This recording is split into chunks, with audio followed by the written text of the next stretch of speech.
Hi guys, it's Jen. Welcome back to my channel. In today's video, I'll be doing a 10-year review of my Louis Vuitton Speedy 30. Additionally, I'll be giving an overview of the Louis Vuitton Speedy 30, along with the pros and cons, the wear and tear, and towards the end, we'll play a game. So without further ado, let's get started.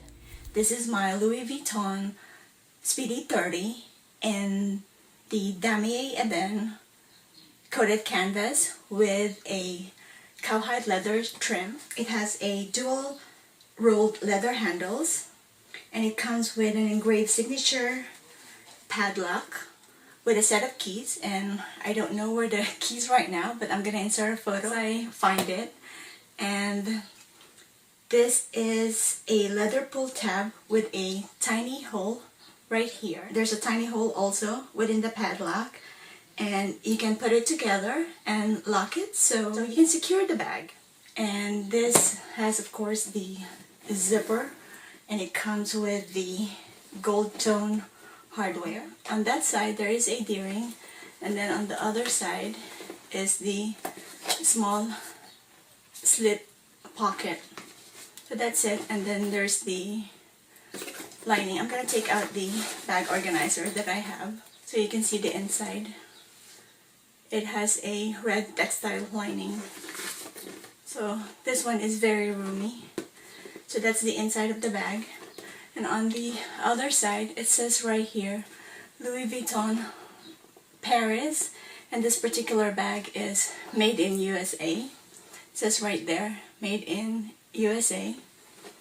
The padlock, Louis Vuitton Paris. Pros and cons of the bag. So with the cons, because this bag can only be carried as a top handle or carried through your elbow. It's not so versatile or very functional, because when you're out shopping, like grocery shopping, or even you're at the mall just shopping for clothes, it tends to get heavy or very annoying sometimes because it's always in the way. So that's one thing that you have to remember when you're carrying this bag, because it tends to get in the way, unlike when you're wearing or carrying a crossbody bag. This bag, it may have a classic design, it's not as structured, so it tends to sag. So if you don't like that kind of look, it doesn't bother me. So this bag is not for you. So when you have things inside, it tends to sag like this. I mean, I don't have anything inside, so you can really tell that it tends to sag. Actually, I have my organizer right there. And another con of this bag is because it's so spacious and it's so roomy, when you don't have an organizer, all your stuff will be scattered around. You're gonna have a hard time looking for your stuff. When you're in a hurry, everything is gonna be scattered around, and your stuff is gonna be hard to find. So that's one of the cons of this bag. So let's talk about the pros.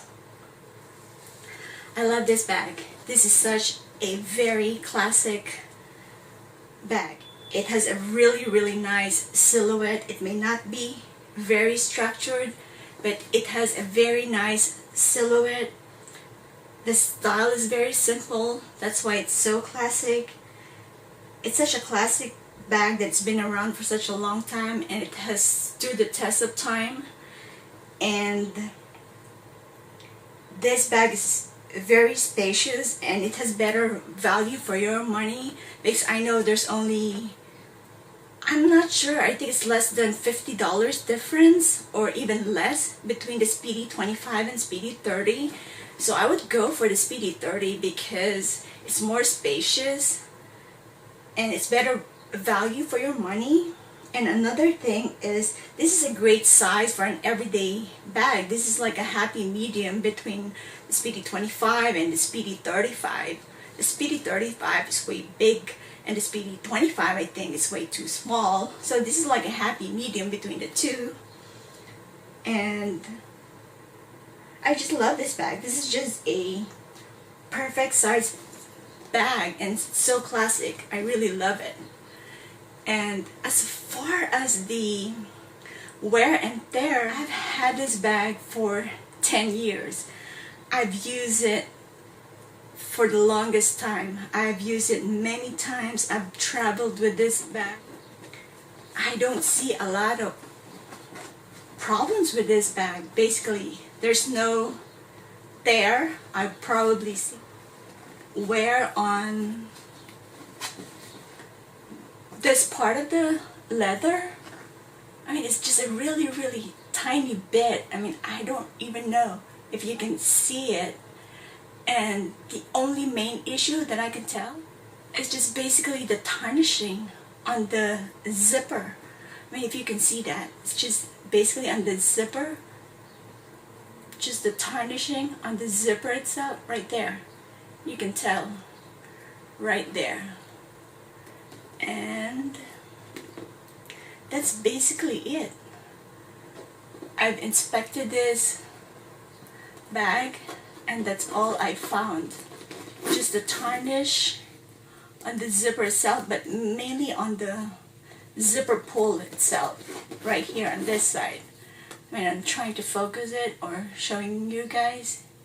That's all I saw. On this side, like this part,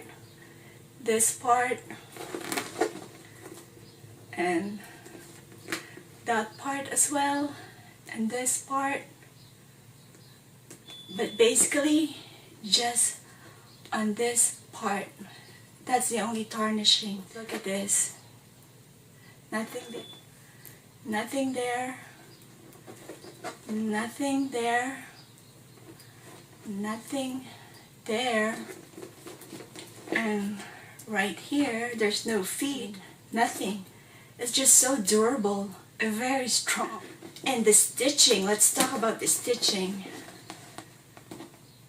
My goodness, there's nothing wrong with the stitching. 10 years and it's still going strong. No problem at all. And the handle, no problem too. I can see a little bit of wear on this side and on the other side, but that's about it. Even the inside, guys. I mean, let me take out the bag organizer. There's really nothing. I mean, this is such a really good investment. I mean, if you guys are on the fence and still trying to decide if you want to get Speedy 25, 30, or whatever, you recommend this, guys. I mean, Speedy 30 is such a good size bag. Let's play a little game, guys. Let me know how much you think I paid for this bag way back in 2010. I'm pretty sure some of you owns this bag, so you might have a slight advantage and you'll know how much this cost way back in 2010. I would love to know if you guys will guess it right. But anyway, just comment down below and let me know what your guesses are. And I will, maybe in 5 days, pin it in the comments section how much I paid for it. I'll probably make a short video, like a 30-second video, and show you the receipt and let you guys know how much I paid for it. And what else? Oh, and just to let you guys know, the in thing at that time, probably what, 6-7 years ago, we loved the big bags at that time. We carry all sorts of everyday essentials. So I haven't been using this in a long time, so it's just been in my closet. But anyway, whenever I use it, so I like to put this charm, and I think it just dresses it up. It looks nice. This is not expensive. I just got it at H&M. It looks really nice and it elevates the look. So anyway, sometimes I use this, or other times I would use this charm that I got from Tory Burch. I think this is so pretty. It's so pretty. It dresses up the Speedy 30 and it elevates the look. What do you guys think? Which one do you prefer? The heart charm or this one? I think they're both pretty and I love it so much. That's it, guys. I just wanted to do a 10-year review of my Speedy 30. I highly recommend this bag. This is such a good investment. Very classic bag, and I did not regret purchasing this bag. Thank you so much for watching. Don't forget to subscribe and give this video a thumbs up. Bye guys!